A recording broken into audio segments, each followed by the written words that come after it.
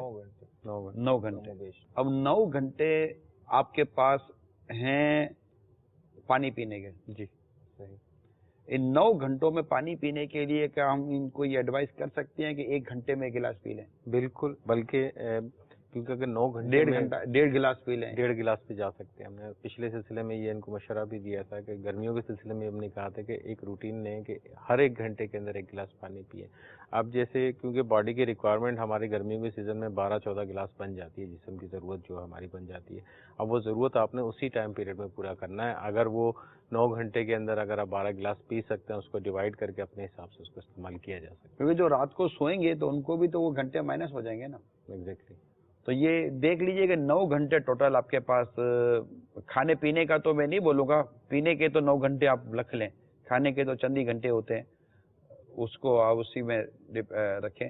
اور اپنے ان گھنٹوں میں آپ اپنے پانی کو کہ کم از کم 10 سے 12 گلاس پانی آپ کے 9 گھنٹوں میں یوٹیلائز ہونا چاہیے, اور اس میں آپ کا سونا جاگنا وینا جو بھی ہے. اچھا, ایک دوسرا سوال جو السر کے حوالے سے تھا وہ بھی لندن سے جو آیا تھا, اور ان کو ایک فسٹولا کی بھی تکلیف ہے. ڈائٹ پیٹرن بھی چاہیے. اس میں ان کے لیے بہتر طریقہ یہ ہے کہ جو اپنی خاص کر جو کاربوہائیڈریٹ والی ڈائٹس ہیں ان کا, کمپلیکس کاربوہائیڈریٹ کی بات نہیں کر رہے, کاربوہائیڈریٹ یعنی کہ انچنا آٹا, اس کو آپ استعمال کریں, سبزیوں کا استعمال زیادہ کریں, فروٹس کا استعمال زیادہ کریں. کانسٹیپیشن نہیں ہو, قبض کی کیفیت نہیں ہونی چاہیے. ان کو قبض نہیں ہونا چاہیے, قبض ہوگا تو یہ جو فسٹولا ہے وہ پھر پرابلم ہوگی. تو ان کو اپنی ڈائٹ پیٹرن یعنی کہ پھر یہ ہے کہ آپ جو گوشت والی غذا ہیں ان پہ کنٹرول کرنا پڑے گا. پابندی نہیں ہے, کنٹرول کرنا پڑے گا. گوشت زیادہ مسالے والی زیادہ جو ہے آپ نے